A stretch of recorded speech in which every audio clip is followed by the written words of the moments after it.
राधे राधे भक्तों, आप सभी भक्तों का एक बार फिर से मेरे चैनल शिवानी की दुनिया में बहुत बहुत स्वागत है। भक्तों, आज हम पुरुषोत्तम मास महात्म अध्याय 14 का श्रवण करेंगे। कल हमने पुरुषोत्तम मास महात्म अध्याय 13 में राजा चित्रधर्मा का वैकुंठ गमन और राजा दृढ़धनवा की कथा को सुना। आज हम पुरुषोत्तम मास महात्म अध्याय 14 में वाल्मीकि मुनि का राजा दृढ़धनवा को उनके पूर्व जन्म का वर्णन सुनाना, इस वृतांत को सुनेंगे। चलिए भक्तों, कथा प्रारंभ करते हैं। श्री नारायण बोले, हे नारद, हर दिन चिंताग्रस्त राजा दृढ़धनवा के महल में एक दिन वाल्मीकि मुनि आए। राजा ने दूर से ही वाल्मीकि मुनि को आते हुए देखकर शीघ्रता से उठकर भक्ति सहित उनके चरणों में प्रणाम किया। फिर ऋषि का सत्कार कर उन्हें श्रेष्ठ आसन पर बैठाकर उनके चरणों को अपनी गोदी में ले दोनों हाथों से धोया। फिर चरणोदक को सिर पर धारण करते ही राजा को तोते का वचन याद आया, तो राजा बड़ी मीठी वाणी से वाल्मीकि ऋषि से बोला, भगवन, आज मैं कृत्य हुआ। मैं बड़ा भाग्यवान हूँ। आज मेरा जन्म तथा मनोरथ सफल हुआ। आपके दर्शन से मेरा वेदाध्ययन आदि सफल हो गया। हे संसार को पावन करने वाले, मैं अपने सौभाग्य का क्या वर्णन करूं? श्री नारायण बोले, मुनिराज से ऐसा कहकर राजा शांत हो गया। तब वाल्मीकि मुनि ने राजा को विनय युक्त देख मन से बड़े प्रसन्न होकर बोले, हे राजन, तुम इतनी चिंता से व्याकुल क्यों हो? तुम्हारे मन में क्या है सो बताइए। हे महामते, जो कुछ इच्छा हो सो कहिए। तब दृढ़धनवा राजा बोले, हे मुनि सत्तम, आपके चरणों की कृपा से मुझे सदा सुख है, परंतु हे ज्ञानधन, मेरे मन में एक बड़ा भारी भ्रम है, जो वन में तोते ने कहा था। उस शूल को कृपा कर आप दूर कर दीजिए। एक समय मैं शिकार खेलने के लिए घोर वन में चला गया। वहां घूमते हुए मुझे एक तालाब नजर आया। उसका ठंडा जल पीने के बाद थकान दूर करने को मैं एक बड़े वट वृक्ष के नीचे उसकी शीतल छाया में बैठ गया। उसकी छाया मन और नेत्रों को अत्यंत सुखदायी थी। उसी वृक्ष पर मैंने एक मनोहर तोता देखा।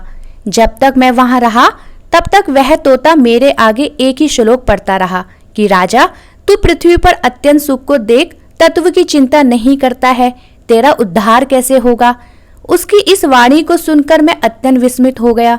हे ब्राह्मण, तोते ने जो कहा वह मैं नहीं समझ पाया। यही मेरे हृदय का संदेह है। हे मुनिराज, इसे आप ही मिटाने में समर्थ हैं। मेरे राज्य में सभी सुख हैं। 4 प्रतिभाशाली पुत्र हैं। मनोहर पतिव्रता स्त्री है। हाथी, घोड़े, रथ और पैदल चतुरंगिणी सेना है। हे ब्राह्मण, सभी और अपार सुख समृद्धि है। यह मेरे कौन से पुण्य का फल है? यह सब संक्षेप में विचार करके मुझसे कहिए। तब वाल्मीकि मुनि राजा का प्रश्न सुनकर प्राणायाम करके 2 घड़ी तक ध्यानावस्थित होकर भूत, भविष्य और वर्तमान वेत्ता हाथ में लिए दर्पण की भांति विश्व की होने वाली सब घटनाओं को देखकर हृदय से निश्चित करके राजा से बोले, हे राजन, आप अपने पूर्व जन्म के चरित्र का विवरण सुनो। हे राजन, पूर्व जन्म में आप द्रविड़ देश के सुदेव नाम के ब्राह्मण थे।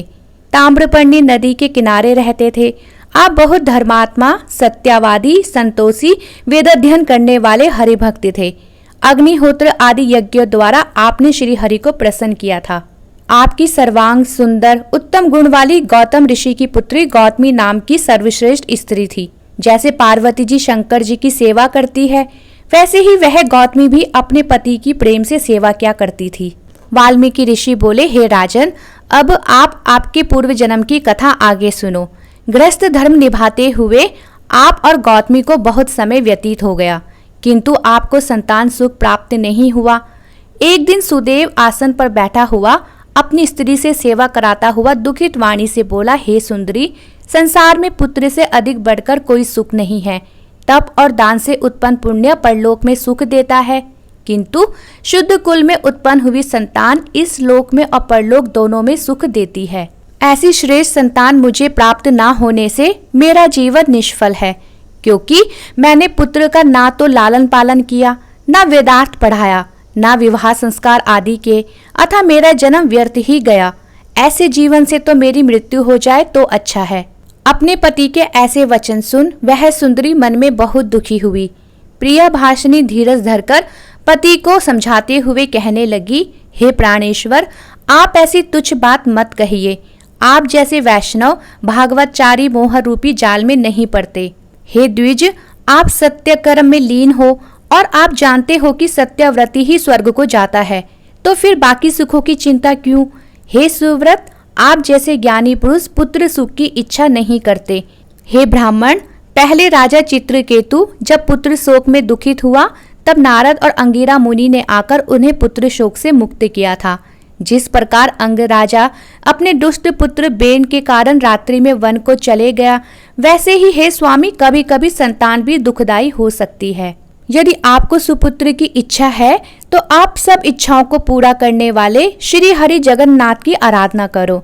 हे ब्राह्मण, जिनकी आराधना करके महर्षि कर्दम ने सांख्य दर्शन की रचना करने वाले आचार्य योगियों में श्रेष्ठ कपिल देव को प्राप्त किया। इस प्रकार अपनी पत्नी के वचन सुन वह ब्राह्मण मन में निश्चय कर पत्नी सहित ताम्रपर्णी नदी के किनारे गया।